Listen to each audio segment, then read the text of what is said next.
Hi, welcome to the Recovery Daily podcast. I'm your host, Rachel Abassi.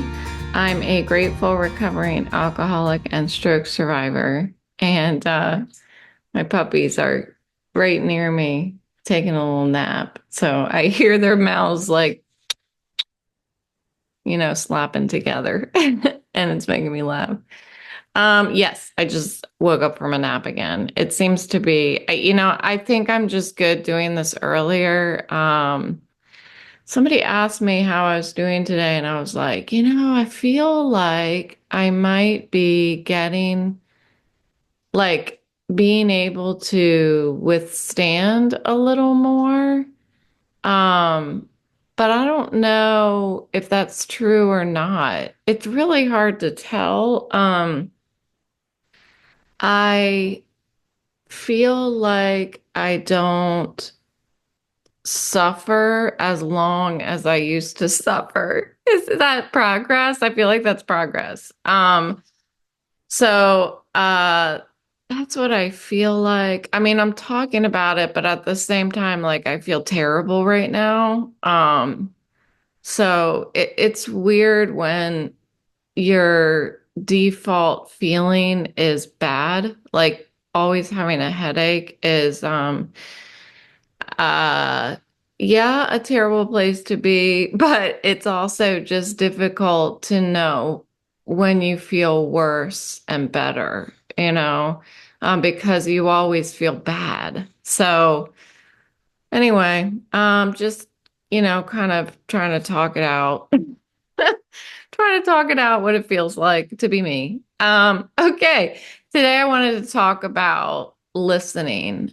Um, That's what the meditation was on the Calm app that we listened to this morning. It's Thursday meditation. So some of the stuff that Tamara talked about this morning was being receptive to all sounds, listening not just for what people are saying or listening to the cars driving by or the ambulance, sounds that I hear in the distance. Or I live near the airport, so I always hear planes flying overhead, but more like listening for the sounds of life. So that's an interesting way to open up the episode because I was listening to my dog's mouths slapping together, and it was making me laugh. It's that kind of listening, I think. Not just listening to my own freaking self-talk, which is will never shut up. Like I cannot shut myself up in my own head. Um, so listening to sounds that are far away, listening to the sound. I think it starts with like in meditation, when just first started practicing in early sobriety, I was practicing listening to the sounds that were beyond my self-talk, listening to the sounds that were happening, the sounds of life that were happening in the world, outside of what I kept repeating to myself. That hamster that I always talk about that's running in that wheel inside my head, listening for what's happening beyond that clanging, being able to hear the sound of silence. I talk about the sound of silence a lot because I find so much peace when I can be in a space and everything is perfectly quiet and I hear nothing. There's something just beautiful for me that I hear in those um, situations, in those environments, in those circumstances. So, another thing that Tamara talked about was how we tend to label sounds. Try to just listen to them rather than labeling them. I thought that was an interesting suggestion because you know how, like, I'm trying to think of an example. So when I was early in sobriety and I was doing this meditation thing on Friday meditation meetings, we would get quiet for 10 minutes. We'd turn the lights out in the room, and then we would just be quiet. There was no Calm app, there was no guided meditation. Most of the time, we were just quiet in the room for 10 minutes with the lights out. And it the place where we do it is, or where we did it, is Club 12 in Leesburg.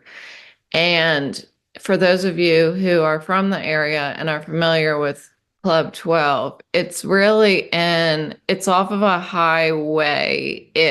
It's like the highway's ending and coming into the town of Leesburg. It's at a um, it's like one street over from a very busy traffic light. So you can hear lots of cars. You can hear the sound of a car revving its engine, just those city sounds.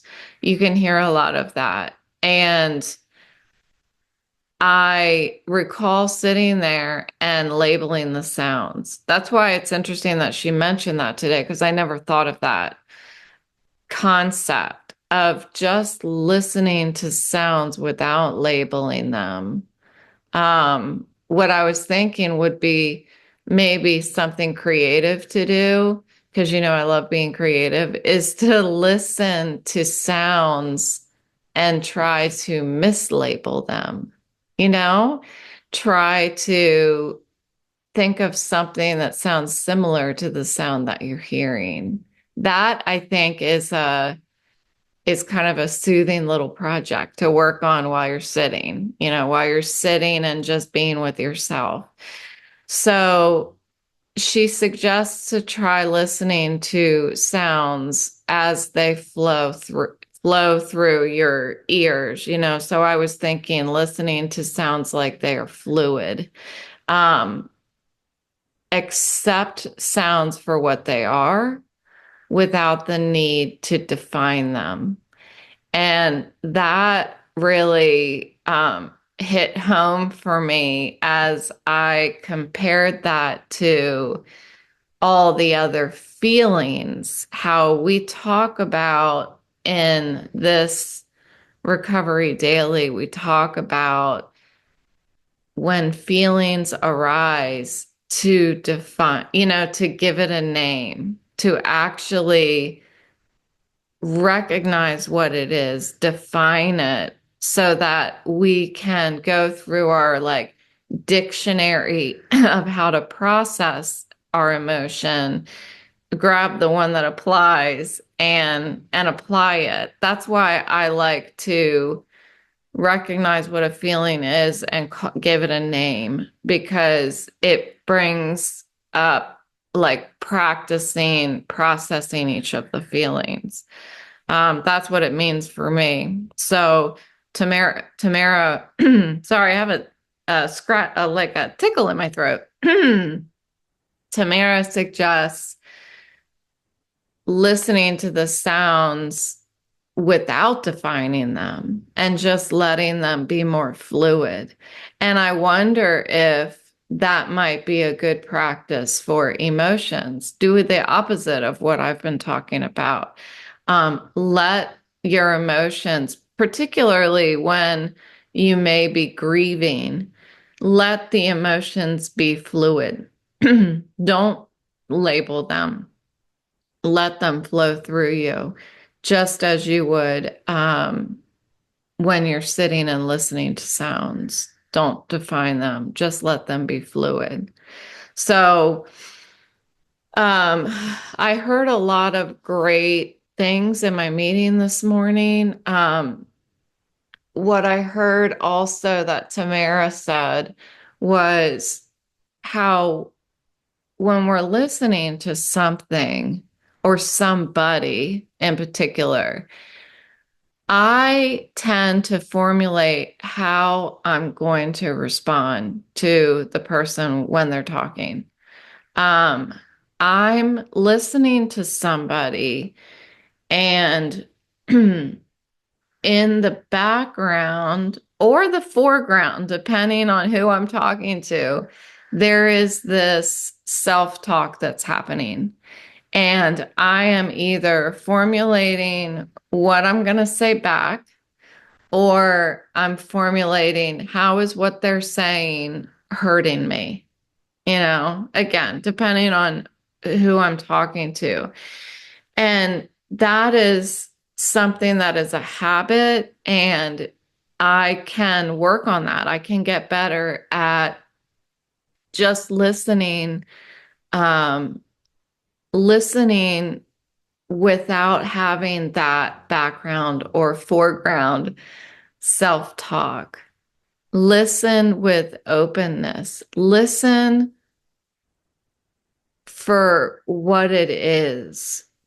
Listen to capture what is being said, not to ricochet back. It almost like listen as if it's a baseball coming at you and you want to capture it. You want to catch it in your glove, as opposed to listening like a tennis ball and it's coming at you and you use your racket to bounce it back.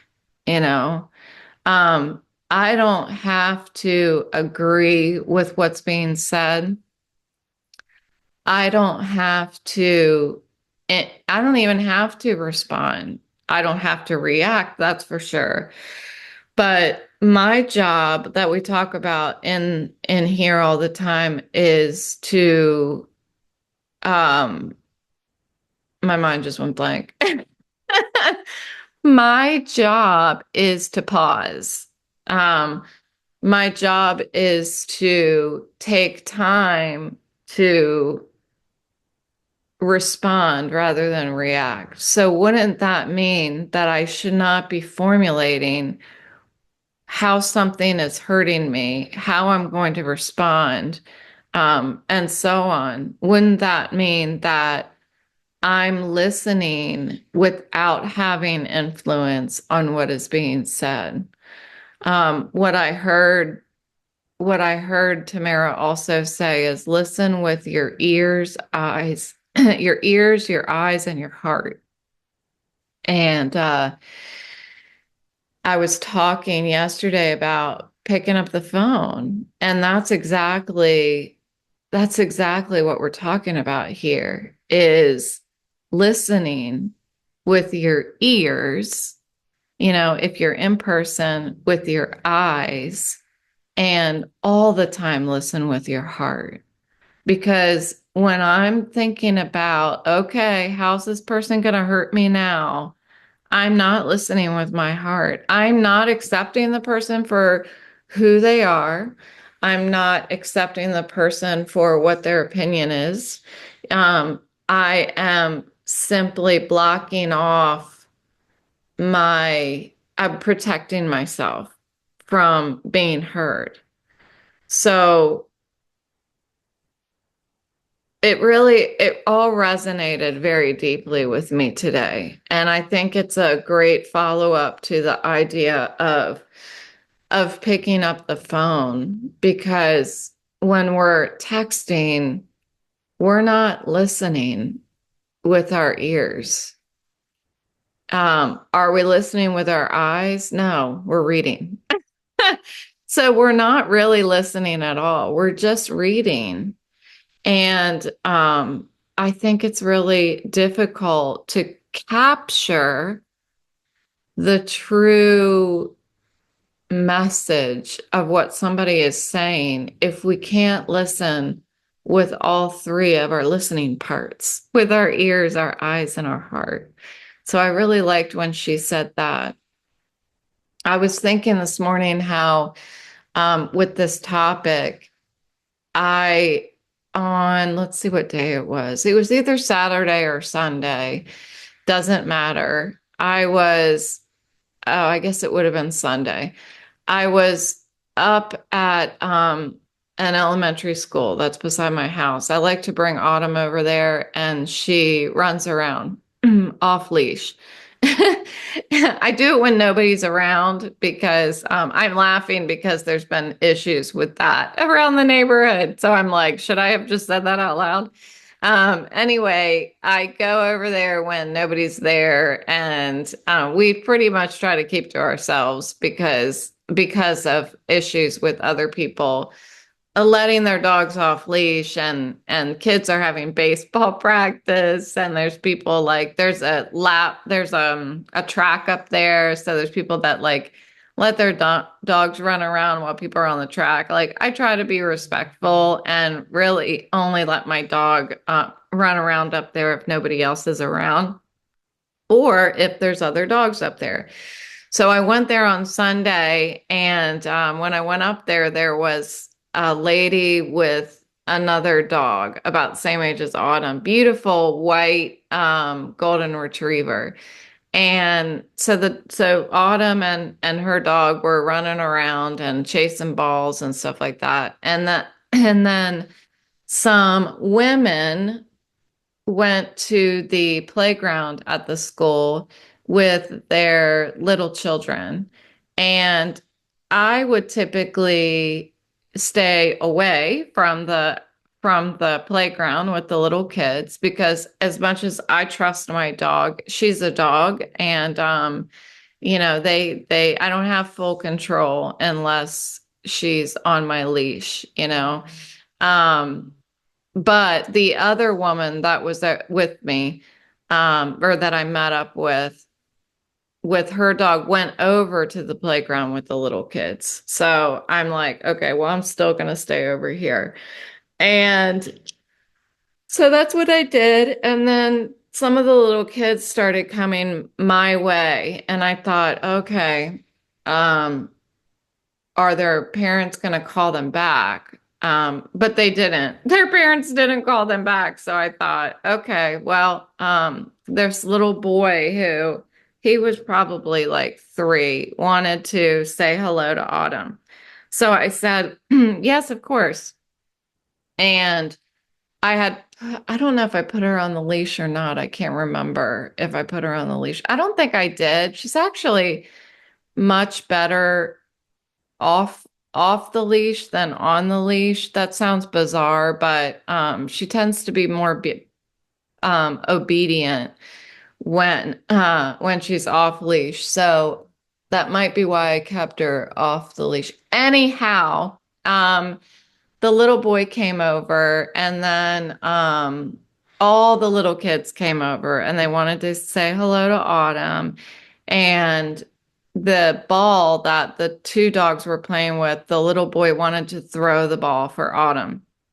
So it was a great opportunity for me to show off Autumn's obedience. So I would not let her chase the ball until she would have to drop the ball, lay down, and wait for the little kid to throw the ball. So then everybody got in line, and everybody wanted to throw the ball for Autumn. It was this big, it was adorable. I loved it because I love little kids, and I love showing Autumn's training off. So it was really fun.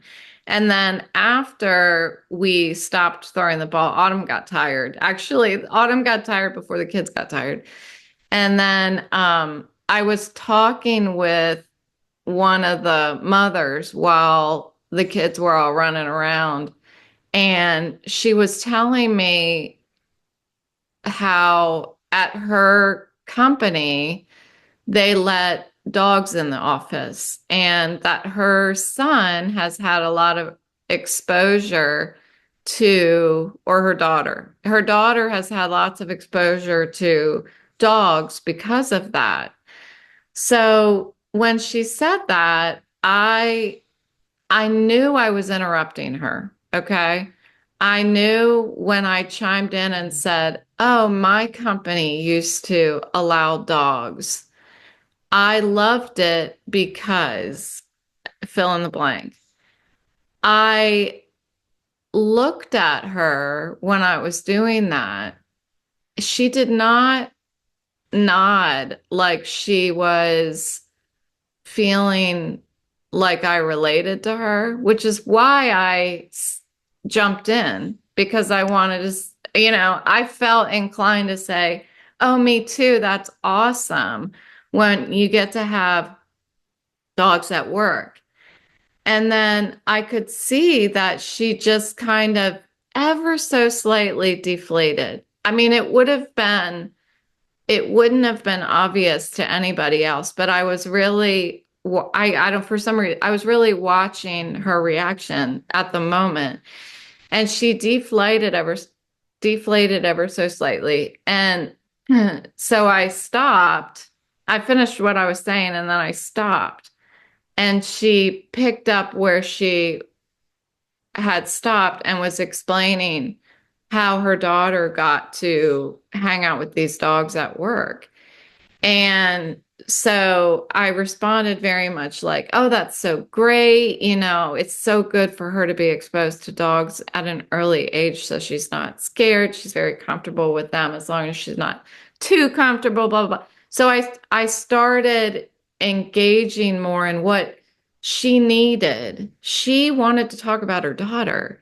She didn't want to talk about dogs at work. She wanted to talk about her daughter and dogs. And I know that because I am a mother and I know when I'm talking about my child, I want to talk about my child. And maybe I have some background to give you, but I would feel deflated if I didn't get to the point about my daughter and how great she is at XYZ. And I felt bad that immediately I felt bad that I had interrupted her before she was able to talk about her daughter.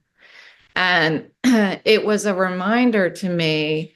I've talked about it a lot over the past 6 months or so here, how sometimes there's more gained in a conversation if I don't inject myself.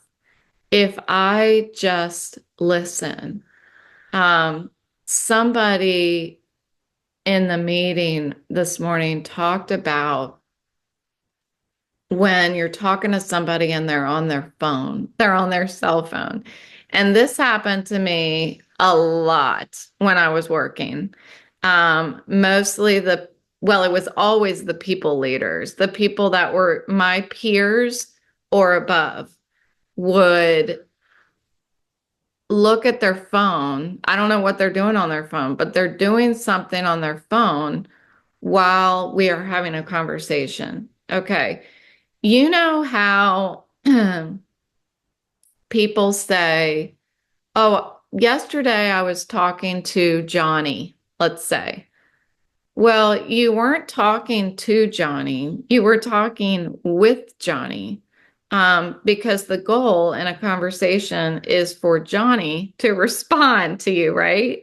Um, you're not just talking at them. And when you're talking with somebody, it's as much your job to listen to what they are saying as it is for you to respond to what they are saying. And if we listen with our ears, our eyes, and our heart, then how can I be fully listening, if I'm looking at my phone? It's so irritating. If you guys are listening, it's irritating when you do that. Okay. I'm just telling you. Even though I'm not there anymore, don't do that to other people. So that was something that came up in my mind today. Hearing is not the same as listening. Uh, do you listen to respond? I've talked about this friend of mine who back when I was drinking, when we would drink together, we would have this ongoing joke, kind of made us laugh that whenever one of us was talking, the other one was thinking about how we were going to respond. And I know I'm not the only one. I heard in the meeting somebody said, do you listen to respond? And that's what that is. It's listening to respond. It's not listening to capture. It's that baseball versus tennis ball listening. Um, Also, how can I be a good listener when my self-talk is louder than what I hear? That is practice. It's just simply practice. As far as I've been able to put together, I, again, like I said at the beginning, my hamster, my, yeah, hamster wheel is constantly spinning. It's always spinning. I should name the sponsor when or hamster. Wouldn't that be fun? We'll name the hamster. Not right now, but soon. We'll name the hamster in the wheel in my head. I'm gonna have to put some thought into that. But uh that hamster is constantly moving and my self-talk is just constant and it's clanging. It is so loud inside my head. So I really have to practice disassociating myself with that hamster that's running around in my head. And it just takes practice. And I think the practice is I think can be added to by doing what Tamara is talking about. Um, I my mind went blank again. So sorry. So listening to what people are saying, um, listening to sounds, not labeling things. I think labeling sounds, labeling how I feel while somebody is talking, all of that is self-talk.